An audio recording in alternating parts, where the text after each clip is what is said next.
Ezekiel chapter 1 verses 4 until 21. எசேக்கியேல் 1வது அதிகாரம் 4வது வசனத்துல இருந்து 21வது வசனம் வரையில ஒரு நீண்ட பகுதி, ஒரு கஷ்டமான பகுதி. ஆனாலும் நீங்கள் உங்கள் வேதாகமத்தில் அதை பின்பற்றும்படி நான் கேட்டுக்கொள்கிறேன். Somebody will read and you may follow it with your Bible. A long paragraph. எசேக்கியேல் 1வது அதிகாரம் 4ல இருந்து 21 வரையில யாராவது வாசிங்க பார்ப்போம். இதோ வடக்கே இருந்து புயல் காற்று, பெரிய மேகமும் அதோடு கலந்த அக்கினியும் வர கண்டேன். அதை சுற்றிலும் பிரகாசமும் அதன் நடுவில் அக்கினிக்குள் இருந்து விளங்கிய சொகுசாவின் நிறமும் உண்டாயிருந்தது. அதன் நடுவில் இருந்து 4 ஜீவன்கள் தோன்றின. அவைகளின் சாயல் மனுஷன் சாயலாய் இருந்தது. அவைகளில் ஒவ்வொன்றுக்கும் நன்னான்கு முகங்களும் ஒவ்வொன்றுக்கும் நன்னான்கு சட்டைகளும் இருந்தன. அவைகளுடைய கால்கள் நிமித்த கால்களாய் இருந்தன. அவைகளுடைய உள்ளங்கால்கள் கன்று குட்டிகளின் உள்ளங்கால்களுக்கு ஒப்பாய் இருந்தன. அவைகள் துளக்கப்பட்ட வெண்கலத்தின் வர்ணமாய் மின்னிக் கொண்டிருந்தன. அவைகளுடைய சட்டைகளின் கீழ் அவைகளின் 4 பக்கங்களிலும் மனுஷ கைகள் இருந்தன. அந்த 4க்கும் அதினதின் முகங்களும் அதினதின் சட்டைகளும் உண்டாயிருந்தன. அவைகள் ஒவ்வொன்றின் சட்டைகளும் மற்றத்தின் சட்டைகளோடு சேர்ந்திருந்தன. அவைகள் செல்லுகையில் திரும்பாமல் ஒவ்வொன்றும் தன் தன் திசைக்கு நேர்முகமாய் சென்றன. அவைகளுடைய முகங்களின் சாயலாவது வலது பக்கத்தில் 4 மனுஷ முகமும் சிங்க முகமும் இடது பக்கத்தில் 4 எருது முகமும் கழுது முகமாய் இருந்தன. அவைகளுடைய முகங்கள் இப்படி இருக்க அவைகளுடைய சட்டைகள் மேலே பிரிந்திருந்தன. ஒவ்வொன்றுக்கும் உள்ள 2 சட்டைகள் ஒன்றோடு ஒன்று சேர்ந்திருந்தன. மற்ற 2 சட்டைகள் அவர்களுடைய உடல்களை மூடின. அவைகள் ஒவ்வொன்றும் தன் தன் திசைகளுக்கு நேர்முகமாய் சென்றது. ஆவி போக வேண்டும் என்றிருந்த எவ்விடத்துக்கும் அவைகள் போயின. போகையில் அவைகள் திரும்பி பார்க்கவில்லை. ஜீவனுடைய சாயல் எப்படி இருக்கிறது என்றால் அவைகள் எரிகிற அக்கினி தணலின் தோற்றமும் தீவிகளின் தோற்றமாய் இருந்தது. அந்த அக்கினி ஜீவன்களுக்குள்ளே உலாவி பிரகாசமாய் இருந்தது. அக்கினியில் இருந்து மின்னல் புறப்பட்டது. அந்த ஜீவன்கள் மின்னலின் தோற்றம் போல ஓடி திரிந்தன. நான் அந்த ஜீவன்களை பார்த்து கொண்டு இருக்கையில் இதோ பூமியில் ஜீவன் அண்டையிலே 4 முகங்களுடைய ஒரு சக்கரத்தை கண்டேன். சக்கரங்களின் ரூபமும் அவைகளின் வேலியும் கடிகை பச்சை வர்ணமாய் இருந்தது. அவைகள் 4க்கும் ஒரே வித சாயல் இருந்தது. அவைகள் ரூபமும் அவைகளின் வேலியும் சக்கரம் இருப்பது போல் இருந்தது. அவைகள் ஓடுகையில் தங்கள் 4 பக்கங்களிலும் ஓடும். ஓடுகையில் அவைகள் திரும்பி பார்க்கிறதில்லை. அவைகளின் வட்டங்கள் பயங்கரப்படத்தக்க உயரமாய் இருந்தன. அந்த 4 வட்டங்களும் சுற்றிலும் கண்களால் நிறைந்திருந்தன. அந்த ஜீவன்கள் செல்லும் போதே அந்த சக்கரங்கள் அவைகள் அருகே ஓடின. அந்த ஜீவன்கள் பூமியிலிருந்து எழும்பும் போதே சக்கரங்களும் எழும்பின. ஆவி போக வேண்டும் என்றிருந்த எவ்விடத்துக்கும் அவைகள் போயின. அவ்விடத்துக்கு அவைகளின் ஆவியும் போக வேண்டும் என்றிருந்தது. சக்கரங்களும் அவைகள் அருகே எழும்பின. ஜீவனுடைய ஆவி சக்கரங்களில் இருந்தது. அவைகள் செல்லும் போது இவைகளும் சென்றன. அவைகள் நிற்கும் போது இவைகளும் நின்றன. அவைகள் பூமியில் இருந்து எழும்பும் போது சக்கரங்களும் அவைகள் அருகே எழும்பின. ஜீவனுடைய ஆவி சக்கரங்களில் இருந்தது. இந்த பகுதியை வழங்கி கொள்வது ரொம்ப கஷ்டம். ஆகையினால் தான் உங்களை நீட்ட பகுதியா படிக்க சொன்னேன். One of the reason is that I just want you to know that this is a very complex kind of a vision. இது ஒரு சுலபமான ஒரு வழங்கிக் கொள்ளுகிற தரிசனம் கிடையாது. But this was a vision that was given to a man who was despairing of life. தன்னுடைய தன் வாழ்க்கைகளை வெறுத்து கொண்டிருந்த மனிதர்களுக்கு கொடுக்கப்பட்ட ஒரு தரிசனம். What is the Lord teaching us?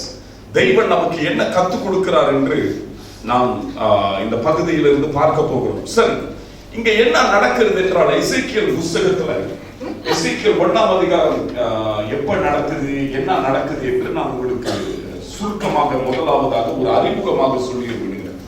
ஆரம்பத்தை சொல்லி இருக்கிறேன், பட் திரும்ப நான் உங்களுக்கு ஞாபகம் ஊட்ட ஆசைப்படுகிறேன். யூதா தேசம் அகதிகளாக பாபிலோனில் இப்பொழுது இருக்கிறாங்க. சரியா? இது 600 வருஷம் கிறிஸ்துவுக்கு முன்னால் நடைபெறுகிற சம்பவம். 600 BC. Now the Jews are now have been exiled to the land of Babylon, and they have been placed in many parts in this foreign country. இந்த அந்நிய தேசத்தில் பல இடங்களில் இவர்கள் சிதறடிக்கப்பட்டிருக்கிறார்கள். ஒரு கூட்டம் கேபா நதிகள் அருகில் இருக்கிறது என்று வேதம் சொல்லுகிறது. There was a group that was placed beside a canal, a river, let us say. Keba, the river Keba, whatever, however you pronounce it, இந்த கேபா நதி அருகில் இவர்கள் இருக்கிறார்கள் என்று வேதம் சொல்லுகிறது.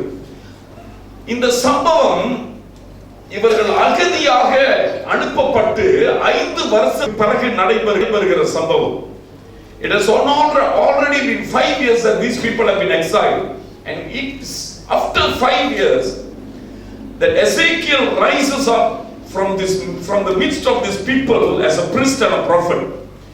5 வருஷத்துக்கு பிறகு எசேக்கியேல் ஒரு தீர்க்கதரிசியாக, ஒரு ஆசாரியனாக இவர்கள் மத்தியில எழுப்புகிறார்.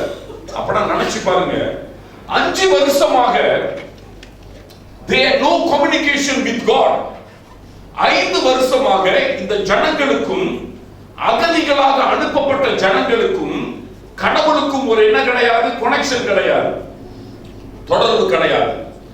நம்பர் 2, இரண்டாவதாக 5 வருஷமாக, actually for 70 years, at least until now, இந்த 5 வருஷமாக ஒரு ஆலயம் கிடையாது. பிகாஸ் யூதர்களை பொறுத்த வரையில அவர்களுடைய ஆலயம் எருசலேம்ல மட்டும்தான் இருக்கணும், அவர்கள் ஆராதனை எருசலேம்ல மட்டும்தான் இருக்கணும். There were altars in many places. அநேக இடங்களில் பலிபீடங்கள் இருந்தது, ஆனால் ஆலயங்கள் கிடையாது. So the Jews who have been exiled, புறக்கணிக்கப்பட்டு தள்ளப்பட்ட இந்த யூதர்கள், கடவுளிடத்திலிருந்து ஒரு சத்தமும் கேட்கல. 5 வருஷம் ஆச்சு. இரண்டாவது ஆலயம் கிடையாது, மூன்றாவது பலி செலுத்துறது கிடையாது, நாலாவதாக அவர்களுக்கு ஒரு நம்பிக்கை இல்லாத ஒரு சூழ்நிலையில இருந்தாங்க. They were despairing of life, in total hopelessness. ஒரு நம்பிக்கை இல்லாத, what has God done to us? கடவுள் நமக்கு என்ன செஞ்சிட்டாரு? ஏன் நம்ம இந்த நிலைமையில வந்துட்டோம்? என்ன அப்படியா பெரிய பாவம் செஞ்சிட்டோம், இந்த நிலைமையில இருக்கிறோம் என்று அவர்கள் குழம்பிக் கொண்டு இருக்கிற ஒரு சூழ்நிலையில ஒரு பாபிலோன் தேசத்தில் அவர்கள் காணப்படுகிறார்கள். Now listen very carefully. There were a lot of questions that the Jews were asking during that time. அந்த நாட்கள்ல இந்த அகதிகளாக தள்ளப்பட்ட யூதர்கள் பலவிதமான கேள்விகளை கேட்டுக் கொண்டிருந்தாங்க. Question number 1, ஒன்றாவது கேள்வி, what was going on in their mind?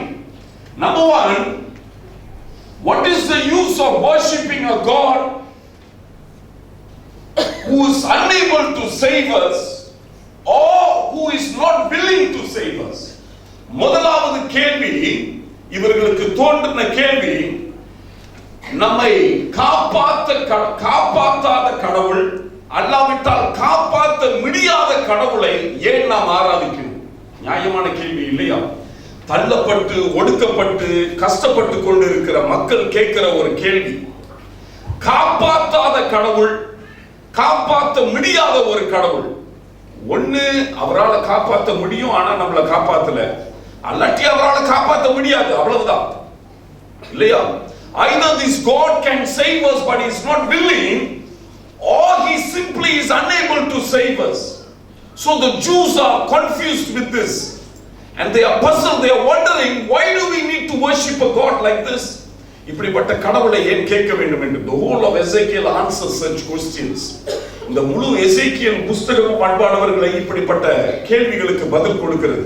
இரண்டாவது கேள்வி, யூதர்கள் இந்த எசேக்கியேல் புத்தகத்துல கேட்கிற கேள்வி, இரண்டாவது கேள்வி, what is the use of worshiping a God who cannot even save his own temple? இல்லையா? அவருடைய சொந்த ஆலயத்தை காப்பாற்ற முடியாத ஒரு கடவுளை ஏன் நம்ம ஆராதிக்கணும்? அவரோட ஆலயம், அவர் அதை கட்ட சொன்னாரு, அவர் அதை மகிமைப்படுத்தினாரு, அந்த ஆலயத்தில் அவருடைய பிரசன்னம் இருந்தது. இன்னைக்கு பாபிலோனியர்கள் அந்த ஆலயத்தை உடைத்து ஒண்ணுமில்லாமல் நாசமாக்கி போட்டுட்டாங்க. அவர் சும்மா தான் இருக்கிறார். சோ இரண்டாவது கேள்வி, what is the use of worshiping a God who cannot save his own temple? அவருடைய சொந்த ஆலயத்தை காப்பாற்ற முடியாத கடவுளை நம்ம ஏன் ஆராதிக்க வேண்டும்?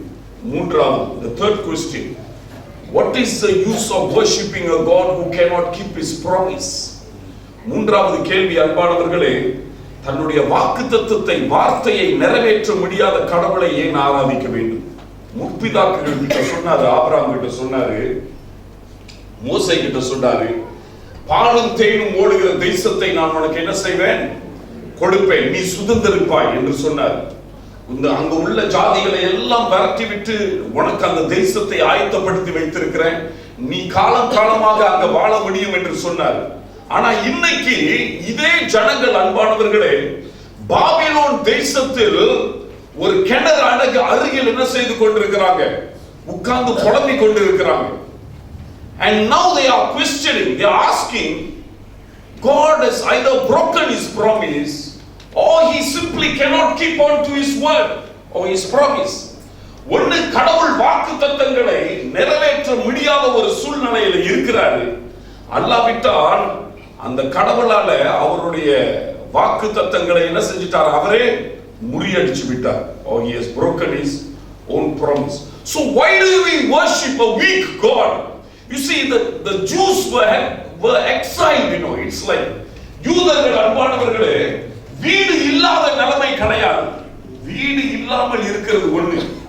ஒருத்தன் உங்க வீட்டுக்குள்ளார பூந்து உங்களை விரட்டி அடிச்சிட்டு இன்னொரு தேசத்துல தூக்கி வீசிட்டு அவன் உங்க வீட்டு உள்ளார என்ன செய்கிறான்?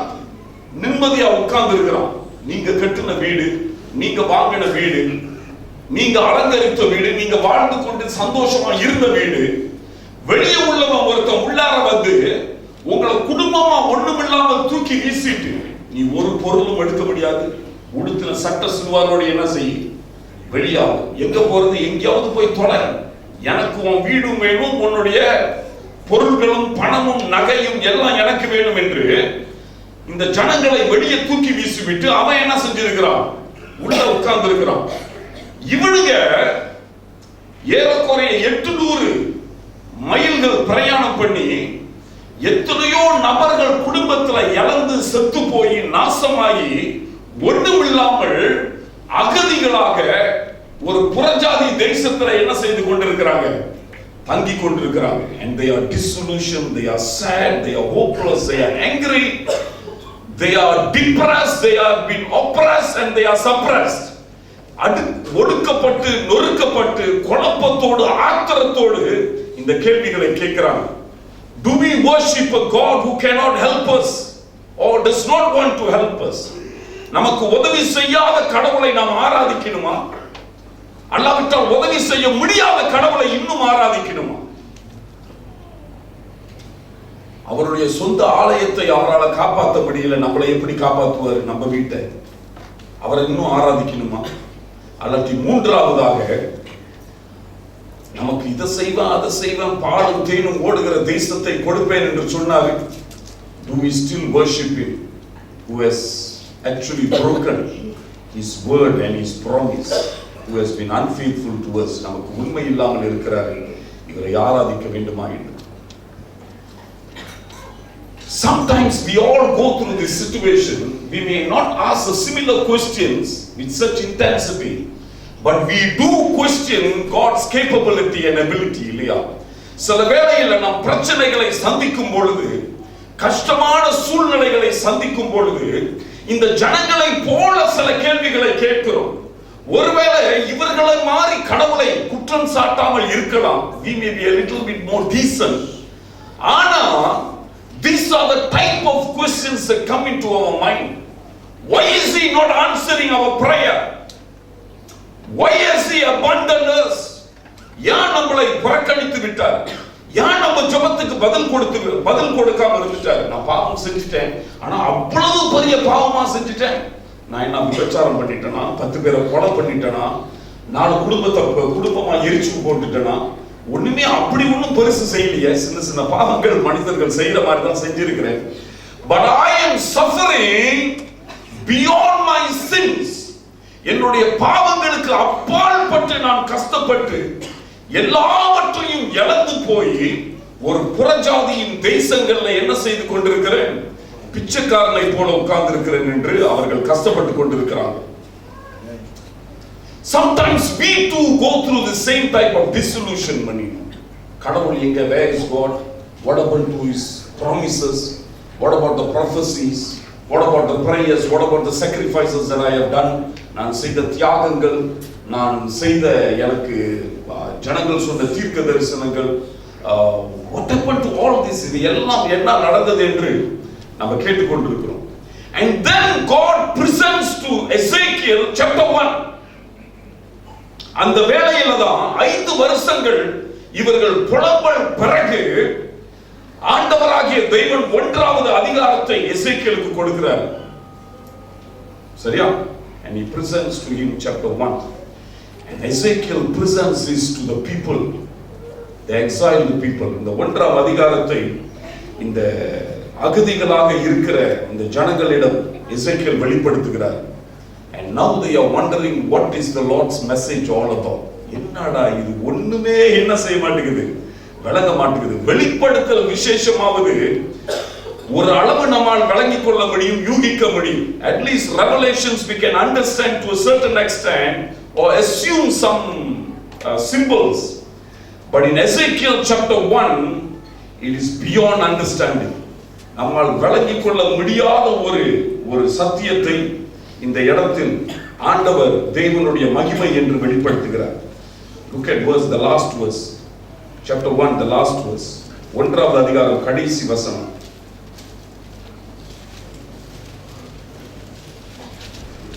28 படிங்க பாப்போம். மழை பெய்யும் நாளில் மேகத்தில் வானவில் எப்படி like a rainbow in the cloud on the day of rain, so was the appearance of the brightness all around. எப்படி காணப்படுகிறதோ அப்படியே சுற்றிலும் உள்ள அந்த பிரகாசம் காணப்பட்டது. Such was the appearance of the lightness of the glory of the Lord. இதுவே கர்த்தருடைய மகிமையின் சாயலுக்குரிய தரிசனமாய் இருந்தது. அதை நான் கண்டபோது முகங்குப்புற விழுந்தேன். And when I saw it, I fell on my face. அப்பொழுது பேசுகிற ஒருவருடைய சத்தத்தை கேட்டேன். And then I heard the Lord speaking, Son of man, stand on your feet. சரி, இந்த முழு தரிசனம் அன்பானவர்களே 4வது வசனத்துல இருந்து 28 வரையில is actually a depiction of the Lord's glory. 4வது வசனத்துல இருந்து 28வது வசனம் வரையில இது தேவனுடைய மகிமையை ஆண்டவர் என்ன செய்கிறாரு? எசேக்கியேலுக்கு வெளிப்படுத்துகிறார். இத நீங்க 28வது வசனம் படிக்கும் பொழுது தான் தெரியும் கடவுள் இதை வெளிப்படுத்தும் பொழுது அவருடைய மகிமையை வெளிப்படுத்துகிறார். He is like showing his glory to Ezekiel and saying, this is my answer to all your questions. நீ கேட்ட எல்லா கேள்விக்கும், நீ போகிற எல்லா குழப்பத்துக்கும் என்னுடைய பதில் இதுதான். என்னுடைய மகிமையை நான் உனக்கு காட்டுகிறேன் என்று சொல்லுகிறார். எசேக்கியேல் சொல்லுகிறார், I don't understand anything. And God says, that is the point. You don't understand, that is the point. This glory you cannot understand. என்னுடைய மகிமையை உன்னால என்ன செய்து கொள்ள முடியாது? உன்னால விளங்கிக் கொள்ள முடியாது. இதுதான் பாயிண்ட். உன்னால என்ன செய்து கொள்ள முடியாது? உன்னால என்னை விளங்கிக் கொள்ள முடியாது. There are 4 things at least the Lord shows or teaches Ezekiel and the people through the vision. இந்த தரிசனத்தின் மூலமாக 4 காரியங்களை எசேக்கியேலுக்கு திட்டம் தெளிவுமாக ஆண்டவர் காண்பிக்கிறார். ஒன்றாவதாக, God cannot be understood by people like us. நம்மை போல உள்ள மனிதர்கள் இந்த தெய்வத்தை என்ன செய்ய முடியாது? விளங்கிக் கொள்ள முடியாது. விசுவாசிக்க தான் முடியும். We can only believe in it. We cannot understand it. If we try to understand God, we will fail. இந்த தேவனை நாம் விளங்கிக் கொள்ள பிரயாசப்படுவோம் என்றால் நாம் என்ன செய்திருவோம்? நாம் சோர்ந்து போயிடுவோம். ஆகையினால ஆண்டவர் எசேக்கியேலுக்கு சொல்லுகிறது, டே, I am not here to be understood, I am here to be believed. நான் இங்கு இருப்பது நீ விளங்கிக் கொள்வதற்காக அல்ல, நான் இங்கு இருப்பது நீ விசுவாசிப்பதற்கு. Believe me. He is simply trying to tell the people, ஜனங்களிடம் சொல்லுவது, look at my glory, just believe me, I know what I am doing. You understand what I mean? விளங்குதா? இந்த குழப்பத்தில் உள்ள ஜனங்கள் எல்லாவற்றையும் இழந்து கஷ்டப்பட்டு கொண்டிருக்கிற ஜனங்களுக்கு ஆண்டவர் சொல்லுகிறாரு, என்னுடைய மகிமையை பாரு, உன்னால விளங்கிக் கொள்ள முடியுமா? முடியாது தானே? அப்போ என்ன செய்? என்ன நம்பு, என்ன நம்பு. When I show you something you cannot understand, if I am going to answer your question, you will never be able to understand. உன்னுடைய எல்லா கேள்விகளுக்கும் நான் பதில் கொடுப்பேன் என்றால் உன்னால விளங்கிக் கொள்ளவே முடியாது. If I start explaining, you can never understand. You can never understand. Therefore he calls them to believe. நீ நம்பு என்று சொல்லுகிறார். இம்மாவுசுக்கு போன ரோட்ல உயிர்த்தெழுந்த இயேசு கிறிஸ்து ரெண்டு சீஷர்களிடம் பேசிக்கிட்டு வராரு இல்லையா? அவர் கேட்கிறாரு, என்னடா டேய், பைபிள் படிச்சிருக்கிறீங்க, இதெல்லாம் தெரியாதாடா கேட்கிறாரு. அவனுக்கு ரெண்டு பேரும் குழம்பி இருக்கிறானுங்க. அவனுக்கு சொல்றானுங்க, இயேசுவை நாங்க நம்பி இருந்தோம், அவர் தான் ரட்சகர் நினைச்சோம், அவர் செத்துட்டாரு சார். பக்கத்துல இயேசு தான் நடந்துகிட்டு இருக்கிறாரு. அவர்கிட்ட சொல்றாங்க, அவர் செத்து போயிட்டாரு சார். நாங்க நினைச்சோம் எங்களை காப்பாத்துவாரு, ரோம் அரசாங்கத்திலிருந்து எங்களுக்கு விடுதலை தருவாரு, ஆனா செத்து போயிட்டாரு சார், புதைச்சிட்டு நாங்க இப்பதான் வரோம் அப்படின்னு சொல்லிட்டு இருக்கிறாங்க. அவர் கேட்கிறாரு, என்னடா இது, உங்களுக்கு ஒண்ணுமே விளங்கலையா? அப்போ வேதம் சொல்லுகிறது, தீர்க்கதரிசியில இருந்து இதுவரையில எல்லா சத்தியத்தையும் அவர்களுக்கு என்ன செய்தாராம்? வெளிப்படுத்தினார். He was explaining to them from the prophets until now what has been prophesied about Jesus Christ, and until the end they still could not understand that Jesus has risen from the dead. You understand? வீட்டு உள்ளார உட்கார்ந்து, it is by his grace that he opened the eyes. வீட்டு உள்ளார உட்கார்ந்து அவருடைய கிருபையின் நிமித்தம் அவருடைய கண்களை திறந்த பிறகுதான் இயேசு கிறிஸ்து என்று என்ன செய்தாங்க? அறிந்து கொண்டார். God is too deep for us. Only what he reveals by his grace can be understand. ஆண்டவர் அன்பானவர்களே, ஆழமான மகத்துவமான மகிமை உள்ள தெய்வமாக இருக்கிறார். நம்மை போல பாவிகளாக இருக்கிற நாம் அவருக்கு தெளிவாக ஒரு விளக்கம் கொடுக்க முடியாது. And therefore he calls us to believe in him. Trust him. என்ன நம்பு, என்ன நம்பு. Don't worry, என்ன நம்பு. I am there. I will take care of you. You understand? That is why the Bible always exhorts us to have faith in him. Blind faith. பைத்தியக்காரத்தனமாக குருட்டுத்தனமான விசுவாசம் மகத்துவம் உள்ள தெய்வத்துக்கு தெரியும் என்று. கொஞ்ச நேரம் யோபுடைய வாழ்க்கையை பார்ப்போம். For a short while let us look at Job. யோபுக்கு எல்லாம் இழந்த பிறகு இந்த ஜனங்களை மாதிரி எசேக்கியேல் காலங்களில் உள்ள ஜனங்கள் மாதிரி எல்லாவற்றையும் இழந்த பிறகு யோபும் கூட்டாளிகளும் உட்கார்ந்து புலம்புகிறாங்க. They are trying to comfort him and Job is trying to defend himself. யோபுக்கு விளக்கம் கொடுக்க பார்க்கறாங்க. This is why your problem is there. உனக்கு சிக் வந்தது இதான் பிரச்சனை, நீ எல்லாத்தையும் இழந்தது இதான் பிரச்சனை, உன் குடும்பத்தில் இருக்கிற பிரச்சனைக்கு இதான் காரணம் என்று கூட்டாளிகள் வந்து யோபுக்கு ஆலோசனை கொடுக்கிறாங்க. யோபு தன்னுடைய மூளையை பயன்படுத்தி கொண்டு தற்காத்துக் கொள்கிறார். இல்லடா, நான் பாவம் செய்யலையே, இல்ல நான் அப்படி ஒன்றும் குற்றம் செய்யலையே, நான் யாருக்கு துரோகம் செஞ்சேன், நான் நல்லது தானே நான் செஞ்சிருக்கிறேன். இது எல்லாம் வாக்குவாதம் நடக்குது. 37 அதிகாரங்கள், 37 chapters. And then God steps in. அதுக்கு பிறகு ஆண்டவர் உள்ள வருகிறார். 38வது அதிகாரத்துல பேச ஆரம்பிக்கிறார். He begins to talk. In the 38th chapter, 38வது அதிகாரம், he says, when I laid the foundation of Job, whom did I consult? Were you there? When I told the sea not to cross the boundary, were you there? He asked. 38வது அதிகாரம் 1 லிருந்து 11 வரையில. Very quickly please. Job 38 1 லிருந்து 11 வரையில. அப்பொழுது கர்த்தர் பெரும் காட்டிலிருந்து யோபுக்கு உத்தரவாக அறிவில்லாத வார்த்தைகளினால் அந்தகாரப்படுத்துகிற இவன் யார்? இப்போது புருஷனை போல் இடைக்கட்டிக்கொள், நான் உன்னை கேட்பேன். நான் உனக்கு கேட்கிறேன். நீ எனக்கு Now listen, இதுவரையில யோபுவும் அவருடைய கூட்டாளியும் கேள்வி கேட்டுக் கொண்டிருந்தாங்க, ஏன் உனக்கு இப்படி நடந்தது என்று. Why did God allow such a thing to happen in your life? உன்னுடைய வாழ்க்கையில் இப்படிப்பட்ட சம்பவம் நடக்க ஏன் கடவுள் இதை அனுமதித்தார் என்று கூட்டாளியும் யோபுகளும் போட்டு மண்டையை குழப்பிக்கிட்டு இருக்கிறாங்க. இப்ப ஆண்டவர் சொல்லுகிறாரு, enough of your questions. I want to ask you a few questions. Can you answer me? நான் உன்னை பார்த்து சில கேள்விகள் கேட்க வேண்டும், நீ பதில் சொல்லுப்பா என்று சொல்லுகிறார். ஓகே, என்ன கேட்கிறார் பாருங்க. நான் பூமியை அஸ்திபாரப்படுத்துகிற போது நீ எங்கே இருந்தாய்? நான் பூமியை போட்டு அஸ்திபாரம் போடும் பொழுது நீ எங்க இருந்தாய் என்று கேட்கிறார். அப்புறம் நீ அறிவாளியானால் அதை அறிவி, அதற்கு அளவு குறித்தவர் யார்? அதன் மேல் நூல் போட்டவர் யார்? இதை நீ அறிந்திருந்தால் சொல்லு. அதன் ஆதாரங்கள் எதன் மேல் போடப்பட்டது? அதன் அடிக்கோல் கல்லை வைத்தவர் யார்? அப்பொழுது விடிகாலத்து நட்சத்திரங்கள் ஏகமாய் பாடி தேவபுத்திரர் எல்லாரும் கெம்பீரித்தார்களே. கற்பத்திலிருந்து உதிக்கிறது போல் சமுத்திரம் புரண்டு வந்த போது அதை கதவுகளால் அடைத்தவர் யார்? மேகத்தை அதற்கு வஸ்திரமாகவும் இருளை அதற்கு புடவையாகவும் நான் உடுத்தின போது நான் அதற்கு எல்லையை குறித்து அதற்கு தாழ்பாறுகளையும் கதவுகளையும் போட்டு இம்மட்டும் வா, மிஞ்சி வராதே, உன் அலைகளின் பெருமையை இங்கே அடக்க கடவது என்று நான் சொல்லுகிற போதும் நீ எங்கே இருந்தாய்? ஆண்டவர் யோபு கிட்ட சொல்லுகிறாரு, நான் கடலை உண்டு பண்ணி அதுக்கு கதவு போட்டுட்டு இது வரையில் வா, இதுக்கு மேல தாண்டாத என்று சொல்லும் பொழுது நீ எங்க இருந்த என்று கேட்கிறார். Where were you? You understand?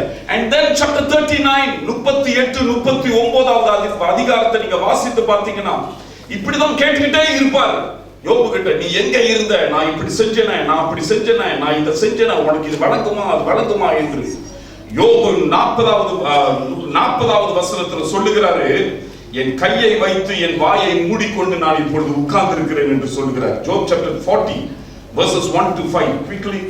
யோபு 40வது அதிகாரம் முதல். யோபுக்கு உத்தரவுமாக சர்வ வல்லவரோடு வழக்காடி அவருக்கு புத்தி படிக்கிறவன் யார்?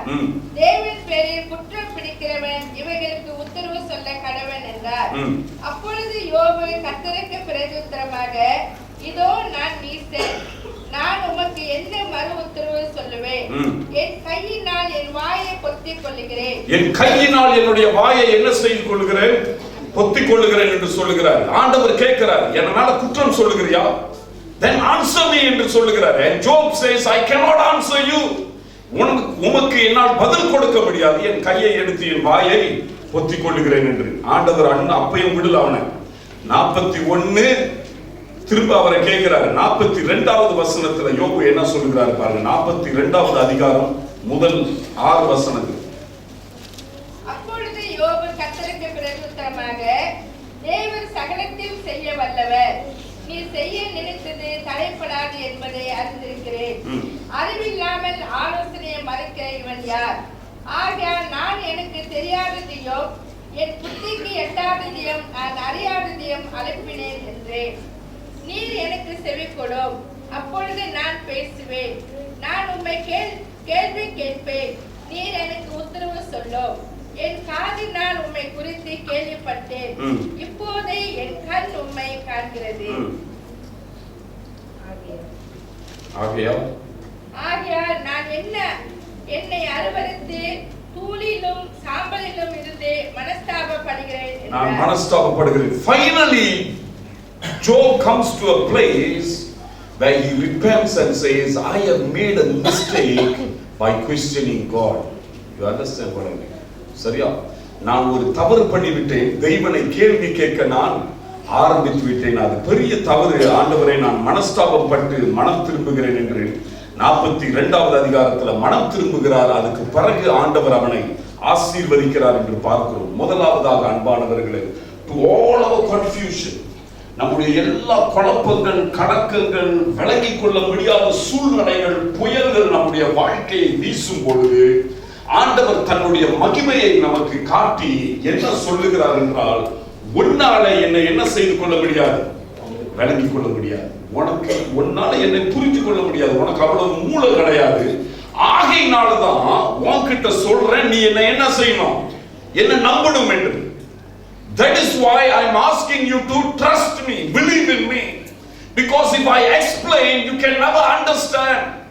Jesus worked 3.5 years with the disciples, completely giving them simple teaching and simple revelation, yet they crucified God.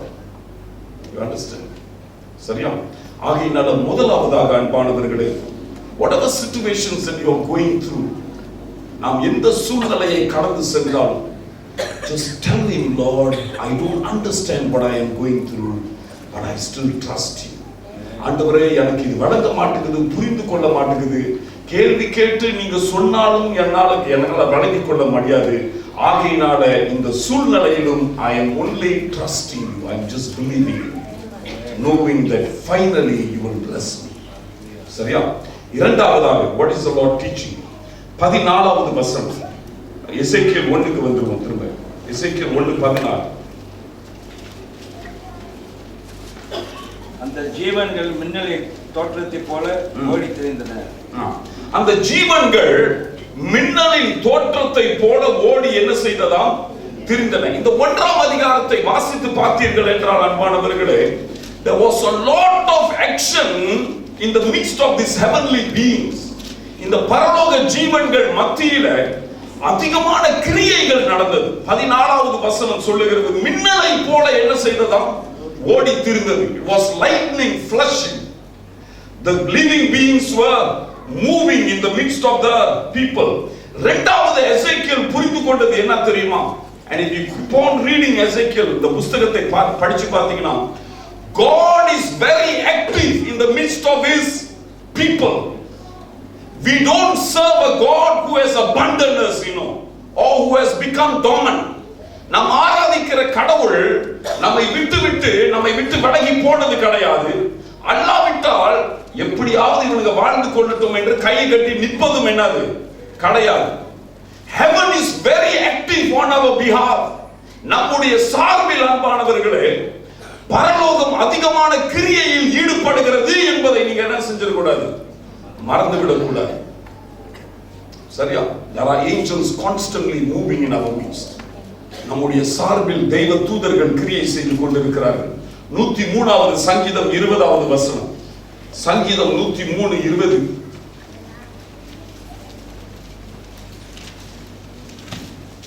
Psalm 103:20. கர்த்தருடைய வார்த்தையை கேட்டு, கர்த்தருடைய தூதர்களை குறித்து பேசுகிறார். கர்த்தருடைய வார்த்தையை கேட்டு அவருடைய வசனத்தின்படி செய்கிற பலத்த சௌரியவான்களாகிய அவருடைய தூதர்களே, அவரே இந்த பலத்த தூதர்கள் கர்த்தருடைய வார்த்தையை கேட்டு அவர்களுக்கு என்ன செய்வார்களாம்? கீழ்ப்படிவார்களாம். என்னத்தை கீழ்ப்படிகிறாங்க? You must turn to Hebrews chapter 1:14. What is the command of the Lord, a word of the Lord, and what are they obeying? இந்த தூதர்கள் என்ன கேட்கிறாங்க? என்னத்தை கீழ்ப்படிகிறாங்க? Hebrews chapter 1:14.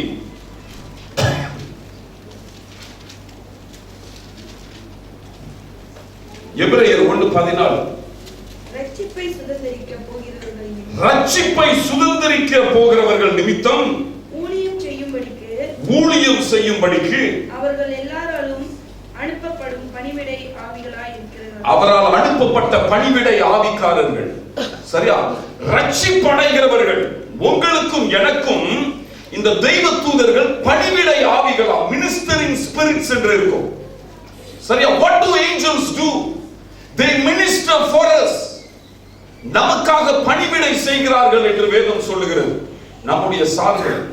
அதனால்தான் 99வது சங்கீதத்துல சங்கீதக்காரன் சொல்லுகிறாரு, உன்னுடைய கால்கள் கண்ணில் இடையிடாதபடி அவர் தூதர்களை என்ன செய்வாராம்?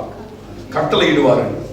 தானியேல் 6ஆம் அதிகாரத்துல தானியேலை தூக்கி போட்ட பிறகு, சிங்க குகையில போட்ட பிறகு, அந்த ராஜா அடுத்த நாள் வந்து கேட்கிறான், ஏய் தானியேல் உயிரோடு தான் இருக்கியா? முடிஞ்சிச்சா உன் கதி என்று. தானியேல் என்ன தெரியுமா சொல்றாரு? ஆண்டவரே, நான் உயிரோடு தான் இருக்கிறேன். ஆண்டவர் கடவுள் தூதனை அனுப்பி சிங்கங்கள் வாயெல்லாம் என்ன செஞ்சுட்டாராம்? கட்டி போட்டுட்டாரு என்று. இல்லையா? படிச்சு பார்ப்போமே. தானியேல் 6:22. Very quickly please.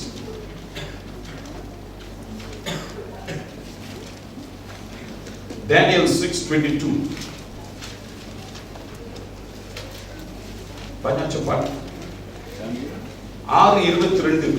சிங்கங்கள் என்னை சேதப்படுத்தாதபடிக்கு தேவன் தம்முடைய தூதனை அனுப்பி அவைகளின் வாயை கட்டி போட்டார். அதே என்றால் சிங்கங்கள் அப்படின்னா நிறைய சிங்கம்ல, ஒண்ணுக்கு மேலலாம் சிங்கங்கள் என்னை சேதப்படுத்தாத படிக்கு ஆண்டவர் எத்தனை தூதன் அனுப்பினாராம்? தம்முடைய தூதர்களை. தூதனா? தூதன், ஒரே ஒரு தூதன். One angel was sent to shut the mouth of several lions. இல்லையா? சில சிங்கங்களுடைய வாய்களை கட்டும்படி ஆண்டவர் அனுப்பினது எத்தனை தூதன்? ஒரே ஒரு தூதன். One angel is enough to tie up the mouth of several lions. And that's what Daniel says. One angel was here and he tied up all the lions, all the mouth of the lions. The most persecuted being on that night must have been the lions. இல்லையா? அதிகமாக துன்பப்பட்டு கஷ்டப்பட்ட பிராணிகள் உலகத்திலே அன்னைக்கு அந்த சிங்கங்கள் தான். முழு ராத்திரியும் ஒருத்தர் சாப்பாடு இருக்கு, அவன் சாப்பிட, ஆனா அவனை தின்னு முடியல. And they couldn't eat it. And verse 24 சொல்லுகிறது, அதனுடைய ஆத்திரம் வெறியில 24வது வசனம், மத்தவனுங்களை போடும்பொழுது கீழே விழுகிறதுக்குள்ள அவனை பிடிச்சிருச்சான். வழக்குதான். ஏன்னா the whole night the angel was there telling them to just shut up and sit down in a corner. Don't touch this guy. You understand? இரண்டாவதாக the revelation of God comes to Ezekiel. Don't you ever think because you have been exiled I have abandoned you. I have not abandoned you. I am still very active on your behalf. இரண்டாவது அன்பானவர்களே, தேவன் எசேக்கியலுக்கு இந்த தரிசனத்தின் மூலமாகவும் எசேக்கியல் புத்தகத்தில் வெளிப்படுத்துகிறது என்னவென்றால், உனக்கு பிரச்சனை, உனக்கு கஷ்டம், உனக்கு துன்பம் இருக்கிறதுனால நான் உன்னை விட்டு விலகிட்டேன். அல்லாவிட்டால் நான் ஒண்ணும் செய்யாம சும்மா இருக்கிறேன்னு மட்டும் என்ன செஞ்சிடாத, முடிவு பண்ணிடாத. No, you make a mistake. Sometimes we say that. சில வேளையில நம்மளும் அப்படிதான் பேசுகிறோம். ஆண்டவர் கை விட்டுட்டார், ஆண்டவர் மறந்து விட்டார், ஆண்டவர் என்னை பார்க்கிறது கிடையாது. All this kind of words tells us that God has either abandoned us or simply has withdrawn in silence.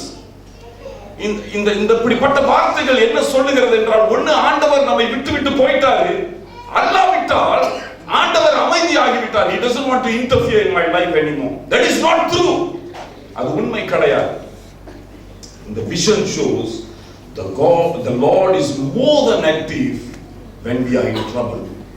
நம் பிரச்சனைக்குள்ளும் கஷ்டத்துக்குள்ளும் மாட்டிக்கொள்ளும் பொழுது அதிகமாக நம்முடைய சார்பில் இங்கேயும் அங்கேயும் தெய்வ தூதர்கள் ஓடும்படி அவர் என்ன செய்கிறாரு? கட்டளையிடுகிற தெய்வமாக இருக்கிறார். மூன்றாவதாக, let's go to the third one. Verse 9.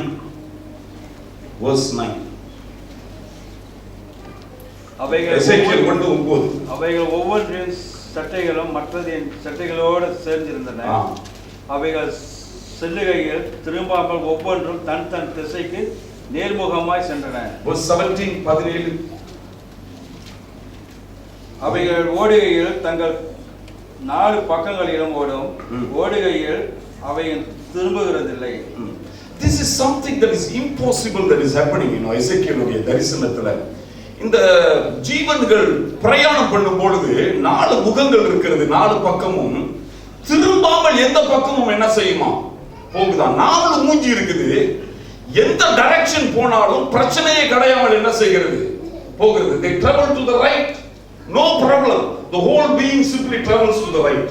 And then suddenly it turns around and travels to the left. திடீர்னு என்று அது இடது பக்கம் போகிறது. ஆனா மூஞ்சை என்ன செய்வது கிடையாது?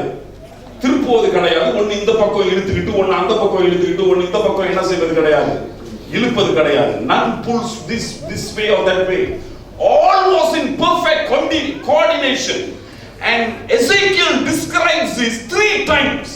3 தடவை இந்த 1ஆம் அதிகாரத்தில் மட்டும் இதை பார்த்து திரும்ப சொல்லுகிறார். அது இங்க போகுது, அங்க போகுது, இங்க போகுது, எல்லாம் ஒரே டைரக்ஷன்ல ஒண்ணா போகுதுடா, திரும்ப மாட்டுக்குது, கரெக்டா போகுதுடா, எப்படிடா என்று 3 தடவை இதை குறித்து எழுதுகிறார். எசேக்கியேல் must have been puzzled. எசேக்கியேலுக்கு ரொம்ப ஆச்சரியமான ஒரு கருத்து, எப்படிடா, எப்படி அங்க போகுது, அங்க போகுது, முன்னால போகுது, பின்னால போகுது, ஆனா என்ன செய்ய மாட்டேங்குது, திரும்ப மாட்டேங்குது. 4 மூஞ்சி இருக்குது, அதுங்களுக்கு பிரச்சனை என்னது, பிரச்சனையே கிடையாது. 4 ஜீவன்கள் இருக்கிறது, பிரச்சனை கிடையாது. They are in perfect coordination. The third thing God is telling Ezekiel, hey, I am not confused, don't think I am panicking in this situation. உன்னுடைய பிரச்சனையில நீ குழம்பி கொண்டு, நீ தடுமாடி கொண்டு இருக்கலாம், நான் இங்க ஸ்டேபிளா இருக்கிறேன். Perfect coordination, perfect peace. Even when I turn right, left or front or back, I don't even turn to see, I don't even have to turn. You understand? I am in perfect coordination. Everything is in proper place, nothing changes. Look at Isaiah chapter 46, 10 and 11. சீக்கிரமா படி. ஏசாயாவின் புத்தகம் 46, 10, 11.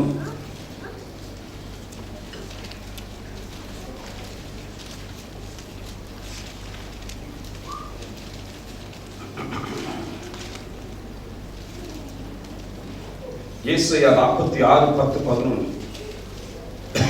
முந்தி பூர்வ காலத்தில் நடந்தவைகளை நினையுங்கள். நானே தேவன், நானே தேவன், வேறு ஒருவரும் இல்லை. நானே தேவன், எனக்கு சமானம் இல்லை. அந்தத்தில் உள்ளவைகளில் ஆதி முதற்கொண்டு இன்னும் செய்யப்படாதவைகளை பூர்வ கால முதற்கொண்டு அறிவிக்கிறேன். என் ஆலோசனை நிலை நிற்கும், எனக்கு சித்தமானவைகளை எல்லாம் செய்வேன் என்று சொல்லி. I declare the end from the beginning. Even the things that are not yet done, my counsel shall stand and my purpose will be accomplished. என்னுடைய சித்தம் நிறைவேறும், என்னுடைய நோக்கங்கள் நிறைவேறும். முடிவை நான் ஆரம்பத்தில் இருந்து என்ன செய்கிறவன் சொல்லுகிறவர் என்று சொல்லுகிறார். You understand what I mean? The third thing that the Lord reveals through this revelation, இந்த வெளிப்பாடின் மூலமாக 3வது காரியம் எசேக்கியேலுக்கு ஆண்டவர் வெளிப்படுத்துகிறது. எசேக்கியேல், you and your people are in a panic situation, but don't think I am panicking. I am totally in control. I am totally in control. Everything that is happening to you, I know. உனக்கு நடக்கிற எல்லா காரியமும் எனக்கு என்னது, எனக்கு தெரியும். I am watching over it. I know every step, every minute, every second, and the end I know from the beginning. முடிவை எனக்கு ஆரம்பத்தில் இருந்தே என்ன செய்யும் தெரியும் என்று. You and I can be encouraged by this. நீங்களும் நானும் அன்பானவர்களே உற்சாகம் அடைகிற ஒரு காரியம் இது. கடவுளுக்கு முடிவு ஆரம்பத்தில் என்ன செய்யுமா தெரியும் என்று. You understand? தடுமாடுகிறது நீங்களும் நானும் தான், கடவுள் கிடையாது. And that God is a God who loves us. The Lord who loves us know the end from the beginning, and He also reveals to us that He is active in our life in total control. அவர் நம்முடைய வாழ்க்கையில கிரியை செய்கிறார், முழுமையாக ஆளுகை செய்கிறார், நிதானமாக இருக்கிறார், எல்லாவற்றையும் அறிந்திருக்கிறார் என்று வேதம் வெளிப்படுத்துகிறது. கடைசியாக finally let us finish with this. Ezekiel chapter 1 verse 1. 30ஆம் வருஷம் 4வது மாதம் 5ஆம் தேதியிலே நான் கேபல் நதி அண்டையிலே சிறைப்பட்டவர்கள் நடுவில் இருக்கும் பொழுது சம்பவித்தது என்னவென்றால், வானங்கள் திறக்கப்பட நான் தேவ தரிசனங்களை கண்டேன். எசேக்கியேல் சொல்லுகிறாரு 1வது அதிகாரம் 1வது வசனத்துல, கேபா நதி அருகில் சிறைப்பட்டவர்கள் மத்தியில் நான் இருக்கிறேன், வானம் திறக்கப்பட்டது என்று. 23வது வசனத்தில் அவர் சொல்லுகிறாரு, நான் தேவனுடைய மகிமையை நான் என்ன செய்தேன் அங்கே பார்த்தேன் என்று சொல்லுகிறார். You understand? சரியா? Chapter 1 verse 1 he says he is in the midst of the people who have been exiled. 23 says the glory of the Lord came there and I fell down on his feet. And if you continue reading, நீங்க தொடர்ந்து எசேக்கியேல் புத்தகத்தை படிச்சு பார்த்தீங்கன்னா, the Lord was not in Jerusalem but he was in Babylon. You understand? 4வது சத்தியம் எசேக்கியேலுக்கு தெரிஞ்சது என்னவென்றால், The Lord who exiled the people also exiled himself on behalf of the people. ஜனங்களை அகதியாக அனுப்பிவிட்ட தெய்வன் தானே ஜனங்களுக்காக அகதியாக என்ன செய்து விட்டாரு? வெளியே வந்துட்டார். Where the people were, God was there. He was not alone sitting in Jerusalem. ஆண்டவர் தனிமையில் எருசலேமில் உட்காரவில்லை. அகதி மத்தியில என்ன செய்கிறார்? அவரும் ஒரு அகதியாக என்ன செய்திருக்கிறார்? பாபிலோன்ல வந்திருக்கிறார். You understand what I mean? சரியா? இதுதான் இயேசு கிறிஸ்து புதிய ஏற்பாட்டில் சொன்னார். எங்கே 2-3 பேர் என் நாமத்தினால கூடுவீங்களோ அங்க நான் என்ன செய்வேன்? இருப்பேன் என்று. வெளிப்படுத்தின விசேஷம் 2ஆம் அதிகாரம் 1வது வசனத்துல ஆண்டவர் 7 குத்து வழக்கின் மத்தியில உலாவிக் கொண்டிருக்கிறார். அந்த 7 குத்து வழக்கு வந்து என்னவாம்? சபை என்று வெளிப்படுத்துகிறார் யோவானுக்கு. You understand? So where is God when we are facing problems? He is in the midst of our problems. Understand? நாம் பிரச்சனைகளையும் கஷ்டங்களையும் வேதனையும் கண்ணீரையும் சந்திக்கும் பொழுது கடவுள் எங்கே என்று கேட்கும் பொழுது He answers, I am exactly here. I am exactly here. நான் இங்க தான் இருக்கிறேன். He is not far away. And the God who is in our midst is also a very active God. He knows everything. He is totally in control. And He presents to us His glory and tells us, don't try to understand your situation. Simply trust me. Understand? பிரச்சனைகளையும் குழப்பங்களையும் சந்திக்கும் பொழுது தடுமாடி பலவிதமான கேள்விகளை கேட்கும் பொழுது ஆண்டவர் எங்கே என்று கேட்கும் பொழுது ஆண்டவர் இந்த பதிலை கொடுக்கிறார். நான் எங்கேயும் இல்லடா, உன் பிரச்சனை மத்தியில தான் இருக்கிறேன். இருக்கிற ஆண்டவர் நான் சும்மா இல்ல, அநேக காரியங்களை உனக்காக நான் என்ன செய்து கொண்டிருக்கிறேன்? ஆயத்தப்படுத்தி செய்து கொண்டிருக்கிறேன். ஆகையினால நீ கேள்வி கேட்டு தடுமாடி குழம்பிக் கொண்டிருக்காத. Because I am in control. நான் எல்லாவற்றையும் ஆளுகை செய்கிறேன். All you got to do is simply என்னது? Trust me. Don't try to understand. There are a lot of things that you and I cannot explain. நீங்களும் நானும் அநேக காரியங்களுக்கு விளக்கம் சொல்ல முடியாது. ஆனால் நம்மால் விசுவாசிக்க முடியும். அதுக்கு தான் ஆண்டவர் அழைக்கிறார். சரியா? சோ இந்த 2014வது ஆண்டுல அன்பானவர்களே ஒரு நல்ல செய்தி நமக்கு இருக்கிறது. யோவான் 14:14 என் நாமத்தினாலே எதை கேட்டாலும் நான் உனக்கு செய்வேன். You ask anything in my name and I will do it.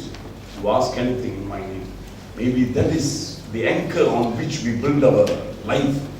Whatever we go through, சின்ன பிரச்சனையா இருந்தாலும் பெரிய பிரச்சனையா இருந்தாலும், instead of trying to asking questions and getting into a panic mode, let us simply trust His glory and say, Lord, I will trust you in the midst of this. And in the midst of this, because you have told me to ask, and you will do it, I am asking. And let us present our request to Him. சரியா? எந்த பிரச்சனையும் குழப்பத்தையும் நாம் சந்திக்கும் பொழுது பதில் கண்டுபிடிக்காம இங்கேயும் அங்கேயும் புலம்பிக் கொண்டு குற்றம் சொல்லிக் கொண்டு முறுமுறுத்து கொண்டு இப்படியும் அப்படியுமாக குழப்பம் அடையாதபடி தேவன் தன்னுடைய மகிமையோடு வல்லமையோடு என் மத்தியில தான் இருக்கிறாரு. He is actively involved when He's actually in the midst of my confusion. He's putting all the chairs in the right place. என்னுடைய தடுமாற்றத்தின் மத்தியில எல்லாவற்றையும் சரியா அடுக்கி கொண்டு இருக்கிறார், சரியா சரி பண்ணி கொண்டு இருக்கிறாரு. நான் அவரை என்ன செய்யணும்டா விரும்புகிறாரு, நம்ப வேண்டும் என்று நான் விரும்புகிறார். It is only in our confusion that we prolong our problem. Our doubts and our unbelief prolongs our problem. நம்முடைய பிரச்சனைகளை நீண்ட பண்றது என்ன தெரியுமா? நம்முடைய அவிசுவாசம். Belief would have calmed the storm earlier. அம்மாவாடியா இயேசு குடிச்சிருக்கு சொல்லிட்டு படகு கீழே படுத்து தூங்கிட்டு இருந்தாரா? சரியா? பெரிய புயல் வந்துச்சு தானே. இவனுங்க என்ன செஞ்சானுங்க? எப்படியோ புயல் படகு காப்பாற்றணும், கப்பல் காப்பாற்றப்படணும், தண்ணியை போய் ஊற்றிருப்பாங்க, பொருளை தூக்கி போட்டிருப்பாங்க, இங்க நவுத்துறா, அங்க பண்றா, இதை பண்றா, அதை பண்றான்னு முயற்சி பண்ணியிருப்பாங்க. கடைசியில ஒண்ணுமே முடியல, சாவ போறேன். எந்திரி சார், எந்திரி சார், நாங்க சாவ போறோமே, உனக்கு இன்னும் அக்கறை இல்லை, இன்னும் என்ன உனக்கு தூக்கம் அப்படின்னு எழுப்புறானுங்க. அவர் மேல ஏறி கடலை நிப்பாட்டிட்டு இவனுங்களை பார்த்து என்ன சொன்னாரு? ஏன்டா உங்களுக்கு விசுவாசம் இல்லையாடான்னு கேட்டாரு. அப்படின்னா என்ன அர்த்தம்? டேய், நீ இவ்வளவு கஷ்டம் சந்தித்து இருக்க வேண்டிய அவசியமே கிடையாதுடா. முதலே நீ நம்பிக்கை இருந்துச்சுன்னா படகு காற்றையும் கடலையும் நீ என்ன செஞ்சிருக்கலாம், உன்னால நிப்பாட்டி இருந்திருக்க முடியும். It was your unbelief that prolonged the problem. You understand? It was your unbelief to so much of disaster and problem. So he says, I present to you my glory. You can never agree, but you can trust me. இப்போ எசேக்கியேல் கிட்ட சொல்லுங்க, மகிமையை நான் வெளிப்படுத்துகிறேன், உன்னால விலக்கிக் கொள்ள முடியாது, பயப்படாத, ஆனா என்ன செய்ய முடியும்? You can trust me because I am very, very active. And where I am, exactly where your problem is. எங்க இருக்கிற உன்னுடைய பிரச்சனை இருக்கிற இடத்துல தான் நான் இருக்கிறேன். I am putting everything right. Your belief will actually in fact help you. நம்முடைய விசுவாசம் அன்பானவர்களே is a cooperation with the Lord to do things very fast and very quick for our own good. Amen. Understand?